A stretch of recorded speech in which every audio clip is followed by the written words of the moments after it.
Hello, everyone, and welcome to this special edition of Nomura Podcast. I'm Ewan Paracuelas, Chief Southeast Asia Economist at Nomura here in Singapore. And I'm Dominic Bunning, Head of G10 FX Strategy based in London, but visiting Singapore for the NIFA conference.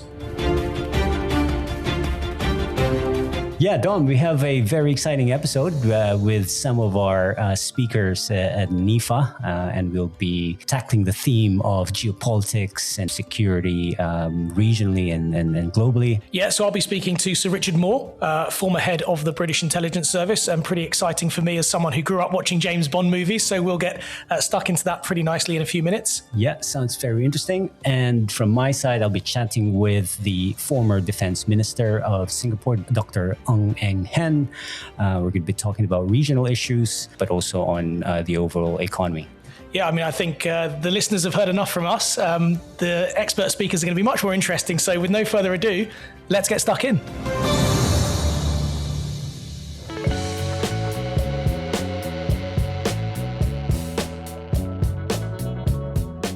Okay, our first distinguished guest is none other than Dr. Ng Eng Hen, who served as Singapore's Defense Minister in 2011 to 2025. Dr. Ng, thank you so much for your time. Really appreciate it for joining us today. Thank you, Ewan, for inviting me. Yeah, so given your background, I guess we'll just focus a little bit on what's happening on geopolitics globally. And you just spoke at our NIFA conference just now, which I thought was an excellent session.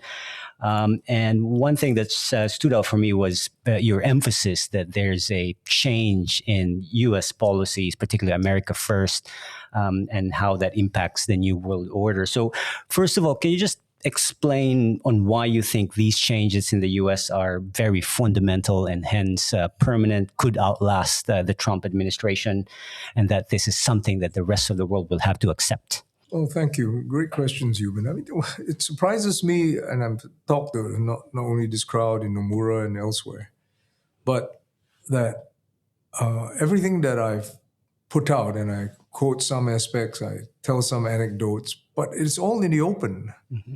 And the change to me is so obvious that I'm surprised that when I say it to others, some are surprised. Mm. I mean, it couldn't be more sharper contrast between the post-World War II liberal world order and what the current administration, U.S. administration, is moving towards. To me, that change in the last decade of U.S. trade and foreign policy is a geopolitical earthquake. A tsunami is coming, and it will change structures that we've gotten used to. The post-World War II order was, if you like, spearheaded by U.S. with its Western allies. And a lot that we see today, Bretton Woods, GATT, WTO, international trade and financial rules, the UN, were all global institutions that UN either pushed for and supported. But the current administration believes that didn't serve them. And, I quoted from President Trump himself, his Secretary of State, Trade Secretary, his Defense Secretary, and they're all coherent and consistent that the previous world order didn't work for the US and they're going to change it. I don't know how many times you have to repeat a message. Somebody has to repeat a message before the world listens, but I think we should listen. And we should decide, well, how do you adjust to it? So it's to me, it's the last 80 years, it served us well, but that's the old world order, and the new world order is coming. And, we should be focusing our minds on what the new rules are, who makes them, and how do we adapt and make the most of it for Singapore. Yeah, that's very interesting. And I guess bringing it down to the current hot topic of the Iran war, I won't ask you to predict what the outcome is, but I guess, do you think there are a lot of lessons that we need to learn, especially for regions in the countries in the region, and sort of look at certain vulnerabilities in light of these recent events? I mean, there are tons of lessons, but if you unpack it in terms of military tactics, obviously it's proven both the Iranian war the situation in the Straits of Hormuz, as well as the situation in Ukraine, that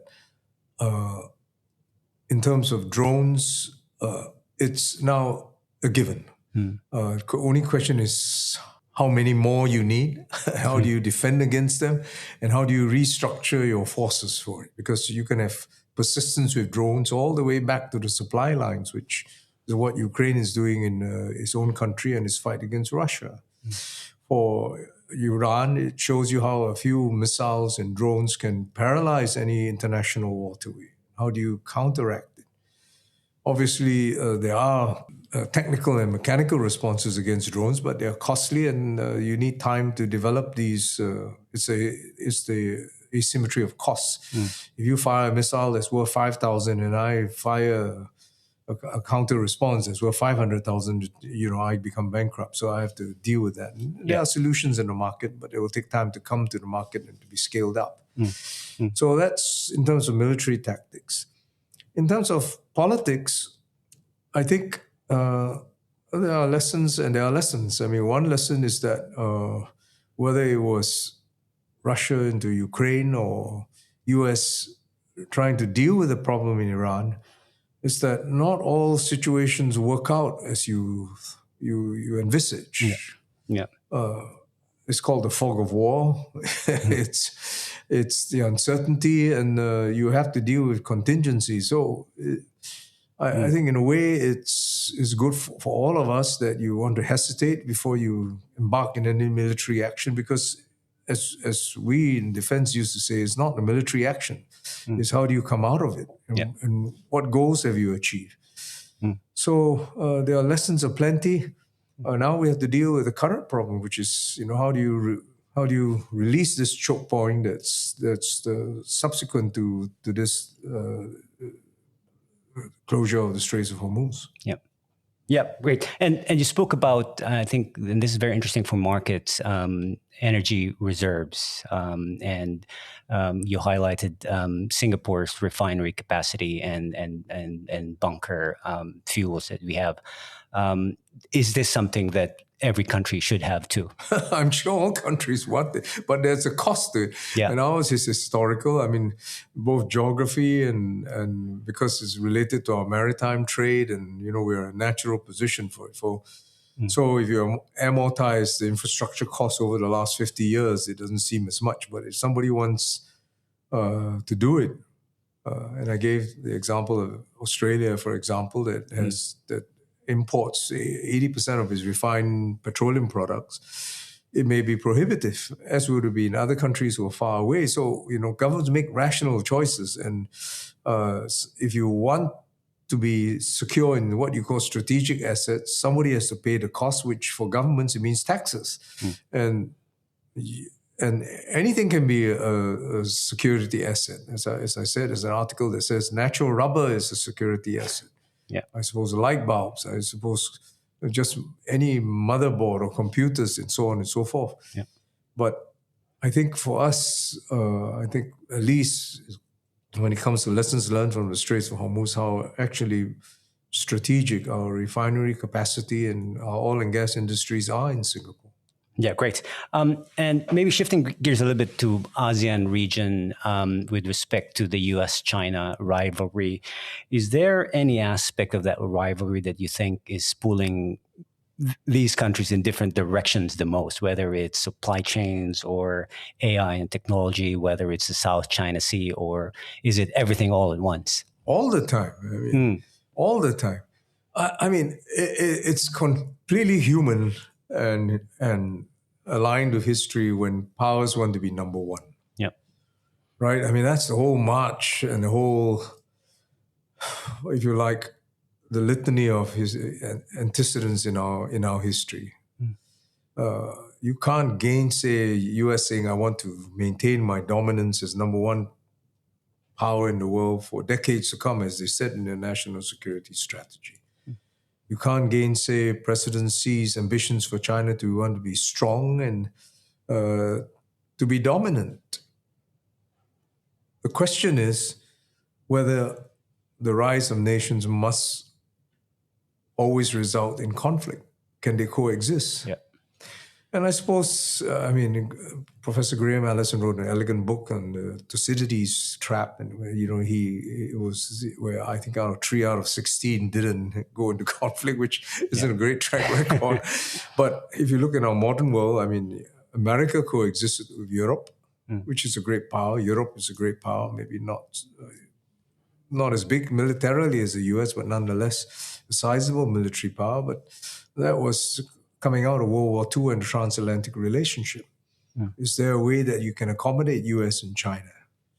I hope so, because any conflict in Asia will sacrifice one generation, not only of lives, but of progress. A war in Asia will be very costly, any conflict. Yeah, got it. 2 more questions, Dr. Ng, if you bear with me. So one is the recently concluded Shangri-La dialogue when the U.S. Secretary Hegseth was calling for an increase in defense spending across Asian allies. How do you think countries will respond to that call? Well, first, internally, it's entirely consistent with the national security and national defense strategy, if people bother to read.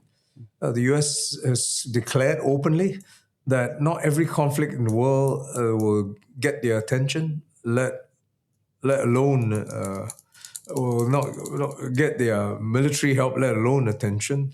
They're only for those who are vital to their national interests, which means that if something happens, regional countries will have to step in and deal with it themselves. So they are saying, well, you better beef up your security. Your question, how will ASEAN take it? Well, ASEAN countries will size their threats. The threat scenario that the US paints for 3.5% is against China or any power that could potentially displace it as world number one. It said so in the national security strategy. ASEAN countries don't have that focus, neither that fear. They're not number one. They know China is number one in the region in terms of economic power. And it's up to them to assess whether China is a national threat at all. But even if it is 3.5% is a high hurdle, and it means different things. So I think the secretary was painting a very broad brush. But their message is that they want countries to bear their own defense needs, because they point to Europe not doing that. For Singapore, we've always believed in that, and we've actually spent sometimes more than 3.5%. So on that score, we're good. But I can understand why some countries can't afford it or don't see the need to be spending that much. It's entirely consistent with their own threat perception. Yeah, it's going to be uneven going forward, I guess. Final question. Is there any issue that keeps you awake at night? But one of the great joys of retirement is that, you can... my wife says I sleep better. So I don't know, I have to defer to her. But there's a joy in, I suppose, being less accountable directly. We're all still accountable for what happens to Singapore within our own means. But I still pay attention to what happens day to day. I read and I factor in. I don't have a great urge to tell anybody what I think unless they invite me, which is in this conference. But it affects us all. So no, not much keeps me up at night. I'm good. I'm in a good place. Thank you. Okay, that's really great to hear. Brilliant. Let's leave it here. Dr. Ng, thanks again for your time. Really appreciate it. Thank you.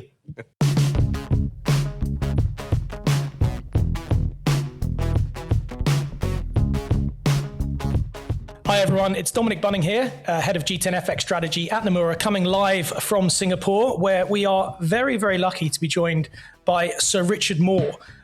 Sir Richard has a very distinguished career across the UK, civil service, foreign office. He was British ambassador to Turkey, but most recently he served as the chief of the Secret Intelligence Service, also known as MI6, I think, to most people listening to the podcast. And he's now a senior strategist at 6th Street. So, Sir Richard, thank you very much for coming on. It's a real pleasure to have someone with such expertise on the show. Well, it's nice to be here. Thank you very much for inviting me, Dominic.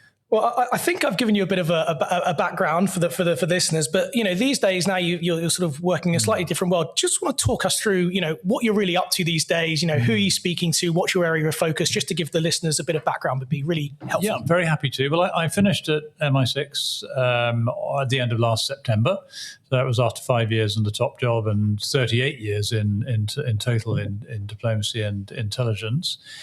So I came onto the jobs market like many people, and I've ended up doing a range of things. But you're quite right. I'm doing a good amount of my time for Sixth Street, and I suspect I'm not alone in that, or they're not alone in being a company that is increasingly looking at geopolitical risk as part of their broader approach to risk. I mean, Sixth Street is a classic private markets investment company, and like so many in that area, they pride themselves on being brilliant investors and getting the mix between risk and reward right. And I hope I'm able to help them a bit as they think about the environment they're operating in, whether it's particular geographical zones or whether it's something thematic like supply chain resilience.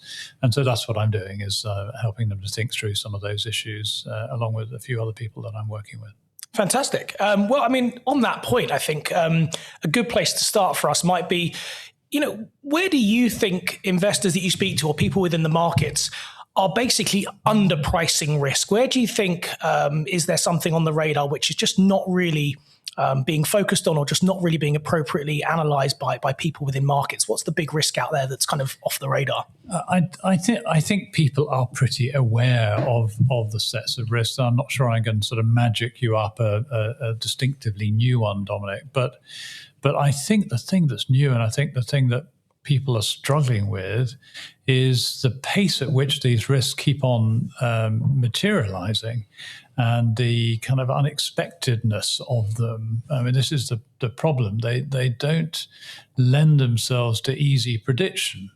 Who would have thought we would have found ourselves where we are in Iran? Who would have thought the impact of the pandemic on supply chains? The whole pile of stuff. And I think it's more the cumulative impact of this, and for businesses to, if you like, stay nimble enough, resilient enough, on the balls of their feet sufficiently to be able to react to a changing environment. And I think they're all working really hard on that.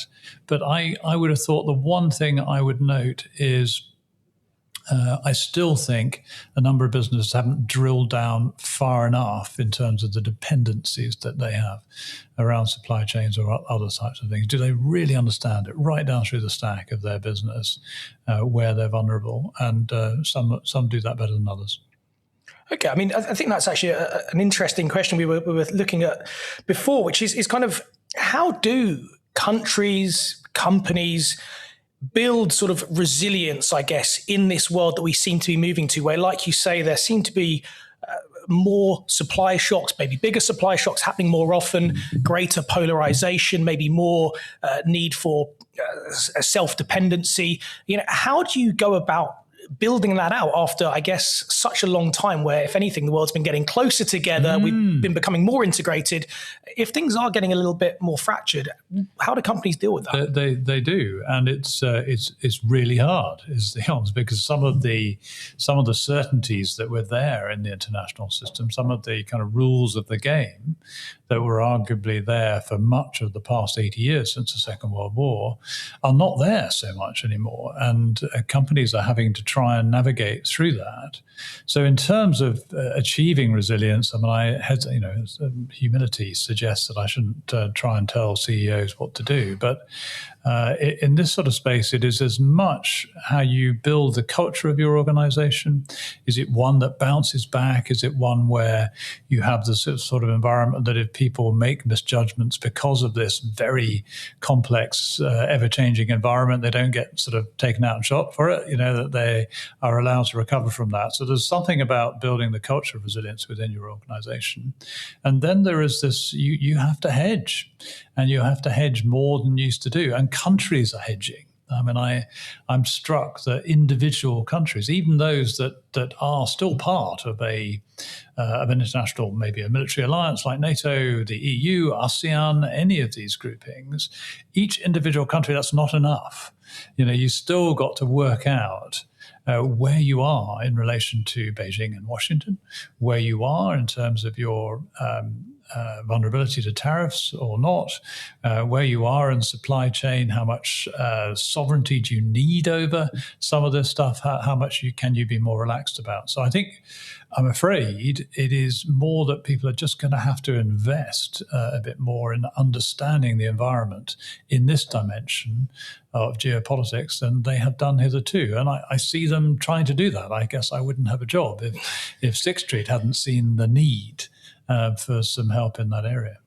I mean, I think that's really fascinating from an economics perspective, where we see, particularly FX, where I see, the idea that, we need to see greater hedging, we need to see a broader range of sort of investments almost to give you a bit more stability. It does come at a cost to some extent, and the world is probably going to be a bit less efficient in order to be a bit more stable, which from a market's perspective might well mean that we need to get used to higher rates possibly and more volatile inflation and all of these things. So it's fascinating to hear, but I think you're selling yourself short when you say whether CEOs listen to you. I think they're more likely to listen to you than an FX strategist like myself.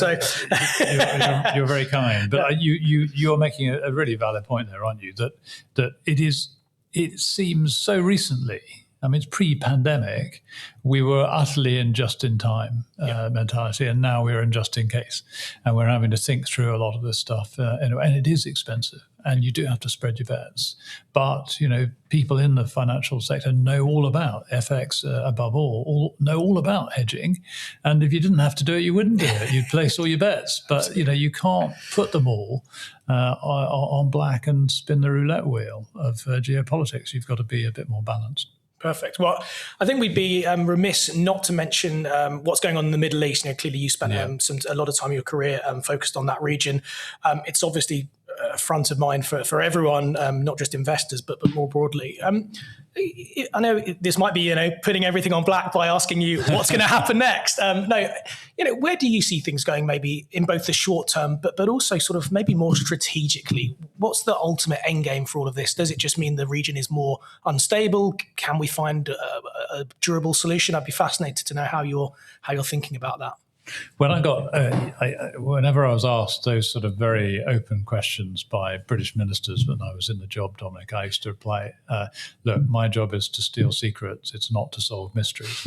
And there's a bit of Iran as we see it, where sadly a lot of it does look rather mysterious.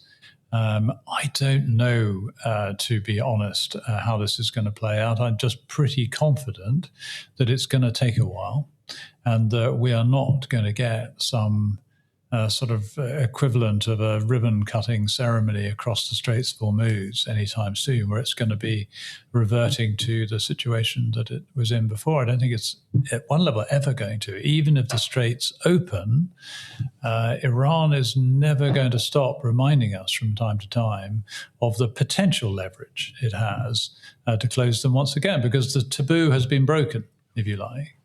And we can go back and rehearse the reasons why that might have happened. And I think some of the language around regime change, in a sense, didn't help here. And there's no doubt at all that this regime in Iran is well worth changing. It's a terrible regime. It's been destabilizing its neighbors ever since the revolution. It treats its own people appallingly, as we saw in January. But the talk of regime change has unleashed a kind of dynamic here. The breaking of the taboo over the Straits of Hormuz is one. The striking out at the Gulf neighbors in a way that is threatening to the business model that those countries have rather brilliantly built up over previous years, particularly as they think through to a post-fossil fuels future. So how that's going to go, I don't know. One sense is that both sides now don't want a resumption of full hostilities. That's a positive, but you can see them manoeuvring each other around, Iran would much rather talk about the Straits, Lebanon and the ceasefire there, and not talk about missiles and nuclear program. The administration in Washington rightly is focused on making sure they don't slip away from the nuclear issue and missiles and the threat they pose to their neighbors. So how you kind of square that circle is the diplomatic challenge that's underway at the moment. We need to do it, and we'll need to find some way, I guess, of containing Iran going forward, but doing it in a way that allows the Gulf states to get back to peaceful business and doing what they do well. There will, I'm sure, be some contingency infrastructural work to see what you can lessen in terms of your dependence on this strait, but it's not going to go back to normal. And if you look at the Red Sea, much less significant in many ways, but still a significant waterway with a narrow choke point in the also there where the Houthis were threatening them a few years ago. Now, the Houthis haven't really been involved in large-scale activity for some time now, but as I understand it, the volume of traffic back through the Red Sea still only got back to about 30 or 40% of what it was before. So the sad news, I think, for everyone thinking about this is we're going to have to continue to worry about the supply chains around oil, natural gas, fertilizer, all those sort of things that are coming out of the Gulf. I mean, it doesn't look like that's very well priced into markets at the moment, but it's a very sort of believable story that things have changed. I think it's a bit of an odd. I mean, I think the whole AI push, and I'm not going to call it a bubble, just the enthusiasm for AI and the investing thing is cloaking this a bit. And I would also say to some degree that perhaps the United States and China are the two countries which in some ways are best cushioned, at least initially. The US because of energy independence, China because it had actually rather prudentially built up its stocks, plus it's, of course, invested very heavily in renewables. So the two big guys, in some ways, haven't felt the same sense of urgency that a number of others have. And here we are sitting in Singapore. You have a really strong sense of the damage that's being done by what's happened around the Straits of Hormuz here. And India, take India, hugely important country, which is really suffering, and they're a big version of a lot of smaller, middle-sized countries that are really stretched at the moment and need some relief. I'm going to ask you one more question. You mentioned just there about things maybe not going back to normal, not back to usual. Yeah. Do you think, from a US perspective, should we think, again, longer term, let's look beyond the current presidency, has the US changed in terms of the role it's used to fulfill, whether you call that the policeman of the world, whatever phrase you want to use, has something fundamentally changed, maybe because they've got energy independence or various other reasons, and we can no longer sort of see the US fulfilling that role? Or is this a short-term blip and, in a few years' time, it will be back to as we knew it a few years ago? I don't think in geopolitics, and the same is true in business, isn't it? You don't ever sort of flip back to the old situation, and in some ways you shouldn't. I mean, to give you one sense of it, I think there's sort of strong sense, sometimes called America First in America. It's not universally held in America at all, but it's a strong strand of opinion. I don't think it's going away. And as you say, I don't think one shouldn't get fixated on the particular president in the White House at any given moment. I think those are quite strong currents, and they are driven to a degree by a perfectly reasonable sense of grievance. I mean, one of them is that their allies, and this would be certainly true in the European pillar of NATO, but it would be true of some of their Asia-Pacific allies as well. The strong view in America was that America had sort of paid disproportionately for the security of their allies, and that things needed to be more balanced. And I think if we're going to, if you like, rediscover our mojo, speaking for a while about NATO, we're going to rediscover our mojo in NATO, where there's been a bit of tension and a bit of sort of rhetorical exchanges of mortar fire over the last few months, then we have to get onto a different type of NATO, and that's one which is much more balanced, where the Europeans live up to their pledge on 5%, do that, and then I think we have some hope of the American people looking out on that and thinking, no, that's more balanced, and we're prepared to, we see the benefits, and that's the final thing. It's really important to make the case for alliances for these arrangements.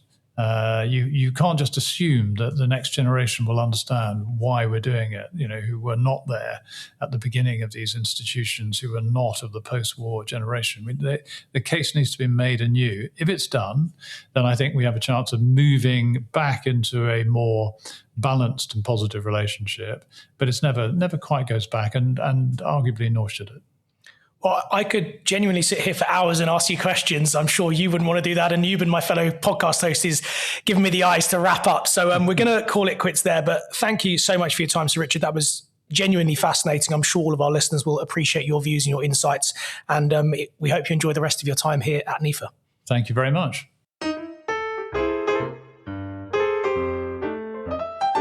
Well, that's it for this special edition. Thank you again for listening to our podcast, edited and produced by John Dalton. Please like and subscribe to Nomura's podcast on Apple, Spotify, and SoundCloud, or your usual podcast provider. We'd love to hear your feedback, so please feel free to write a review and share this podcast to anyone you think might be interested. You can check out NomuraConnects.com for more of our research and updates. See you at the next one.